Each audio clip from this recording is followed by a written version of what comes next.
Hello students, welcome to SPM classes. आज की video में आप लोग मूल राशियाँ कितने प्रकार की होती हैं और उन मूल राशियों के मात्रक क्या क्या हैं और उन मूल राशियों को हम मूल राशियों के मात्रकों को हम किस संकेतांक के द्वारा व्यक्त करते हैं, ये आप सीखेंगे। इसके बाद हमने बताया था आपको दो पूरक मात्रक भी होते हैं, दो पूरक राशियाँ भी होती हैं।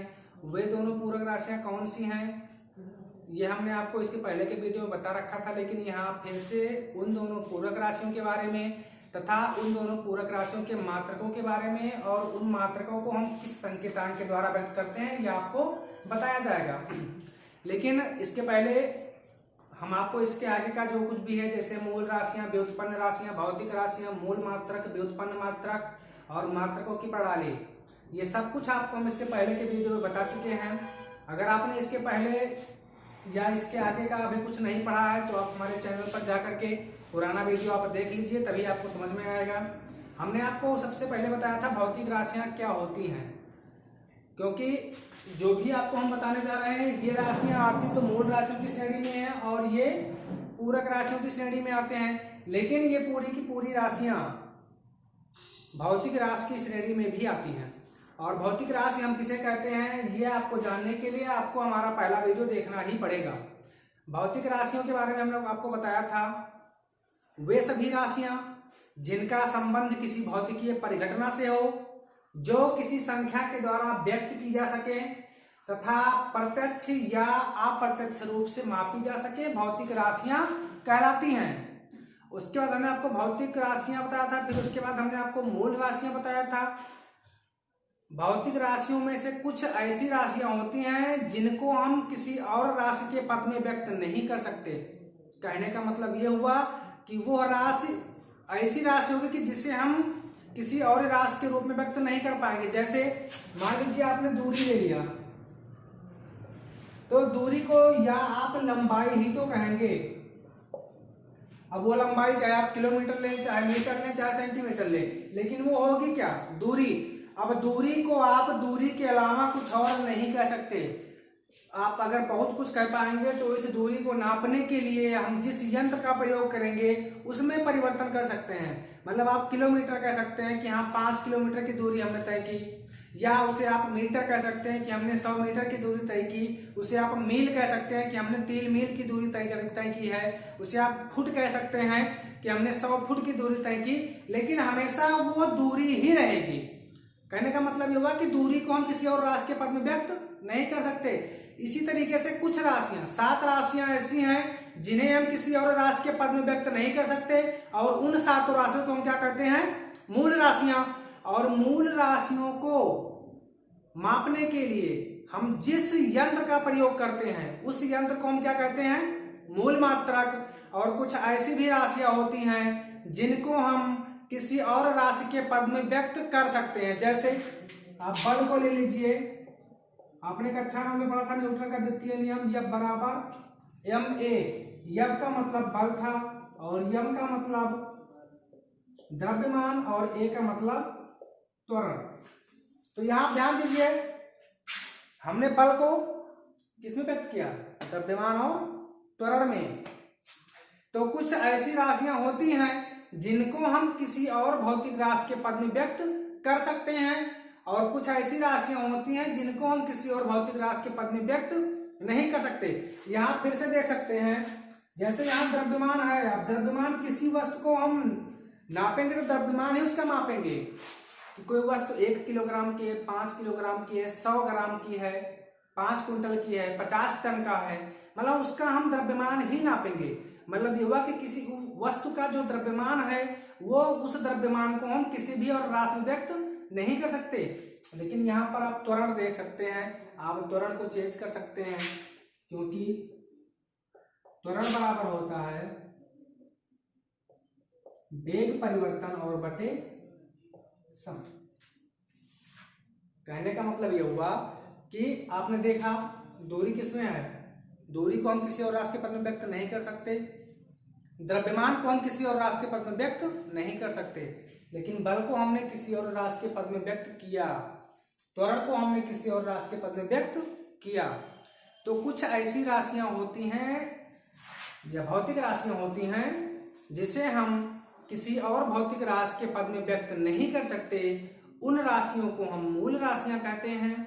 और कुछ ऐसी राशियां होती हैं जिन्हें व्यक्त करने के लिए हम, या कुछ ऐसी राशियां होती हैं जिन्हें हम दूसरी भौतिक राशियों के रूप में व्यक्त कर सकते हैं, और उन राशियों को हम व्युत्पन्न राशियां कहते हैं।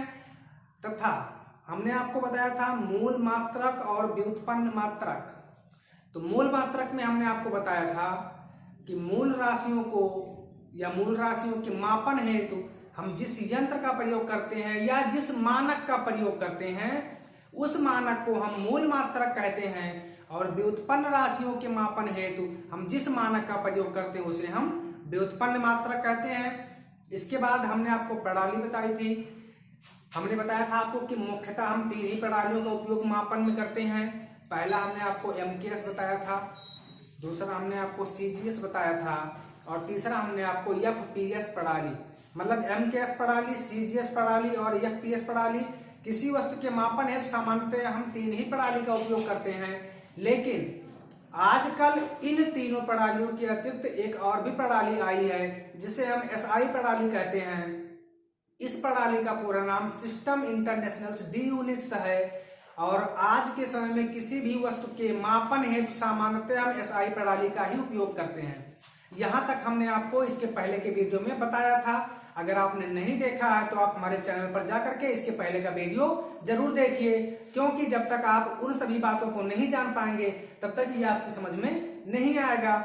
हमने आपको यह भी बताया था कि भौतिक राशि, मूल राशि और व्युत्पन्न राशि के अतिरिक्त 2 पूरक राशियां भी होती हैं। उन पूरक राशियों के हमने आपको नाम बताए थे, कोण और घन कोण। और हमने आपको पूरक मात्रक भी बताया था कि कोण को मापने के लिए हम रेडियन का प्रयोग करते हैं और घन कोण को मापने के लिए हम स्टेरेडियन का प्रयोग करते हैं। यहां तक हमने आपको इसके पहले के वीडियो में बता रखा था। अब आज के वीडियो में आप ये जानेंगे कि मूल राशियां कितनी हैं और कौन कौन सी हैं। उसके बाद पूरक राशियां कितनी हैं और कौन कौन सी हैं, मूल राशियों के मूल मात्रक कौन कौन से हैं, और उन मूल मात्रकों को हम किस संकेतांक के द्वारा प्रदर्शित करते हैं या व्यक्त करते हैं, और पूरक राशियों के मात्रक अर्थात पूरक मात्रक कौन कौन से हैं, और उन पूरक मात्रकों को हम किस संकेतांक के द्वारा व्यक्त करते हैं, ये आज आप सीखेंगे। तो हमने आपको इसके पहले के वीडियो में बताया था कि हमारे पास सामान्यतः केवल 7 प्रकार की ही मूल राशियां होती हैं। इसके या इन 7 के अतिरिक्त जितनी भी राशियां आएंगी वे सभी राशियां व्युत्पन्न राशियां कहलाएंगी, केवल 2 राशियों को छोड़ करके। किसको किसको? कोण को और घन कोण को, क्योंकि कोण और घन कोण वो हमारा पूरक राशि की श्रेणी में आता है। अगर हम मूल राशियों की बात करें तो जो हमारा पहला मूल राशि है वो है लंबाई, और लंबाई को मापने के लिए हम किस मात्रा का उपयोग करते हैं? मीटर का, और इसे व्यक्त करने के लिए हम संकेतांक स्मॉल m का उपयोग करते हैं। उसके बाद जो हमारी दूसरी मूल राशि है वो है द्रव्यमान, और द्रव्यमान को मापने के लिए हम किलोग्राम का उपयोग करते हैं, और इसका संकेतांक क्या है?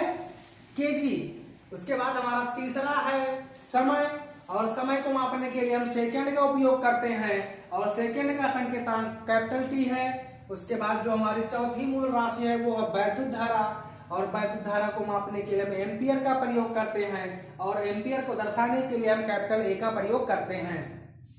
पांचवा हमारा ताप आता है, और ताप को व्यक्त करने के लिए हम केल्विन का उपयोग करते हैं, और इस केल्विन को दर्शाने के लिए हम K का उपयोग करते हैं। उसके बाद हमारी छठवीं राशि है ज्योत तीव्रता, और ज्योत तीव्रता को मापने के लिए हम कैंडेला का उपयोग करते हैं, और कैंडेला को दर्शाने के लिए हम स्मॉल c/d का उपयोग करते हैं।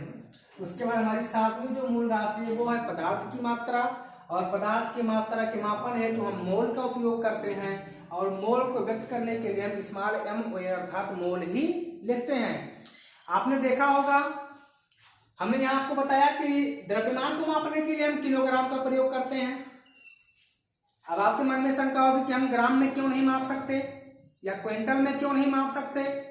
तो ये जो मात्रक लिखे हुए हैं metre, kilogram, second, ampere, kelvin, candela और मोल, ये 7 के 7 मूल मात्रक हमारे MKS प्रणाली के हैं। हमने आपको 3 प्रणालियां बताई थी, पहली MKS, दूसरी CGS और तीसरी FPS। तो अलग अलग प्रणालियों में इन भौतिक राशियों को या इन मूल राशियों को मापने के लिए हम मात्रकों के अलग अलग प्रणालियों का उपयोग करते हैं। प्रणालियां केवल प्रणाली बदलती हैं। जैसे यहाँ पर इसमें मीटर लिखा हुआ है, हमने किसको नापा है? लंबाई को। किसमें? मीटर में। हम चाहें तो लंबाई को, लंबाई का मतलब दूरी ही है, हम चाहें तो दूरी को किलोमीटर में माप सकते हैं, सेंटीमीटर में माप सकते हैं, मील में माप सकते हैं। तो ऐसा नहीं कि हमारा किलोमीटर के अलावा किलोमीटर गलत हो जाएगा, या मील गलत हो जाएगा, या फुट गलत हो जाएगा, या सेंटीमीटर गलत हो जाएगा, ऐसा कुछ भी नहीं है।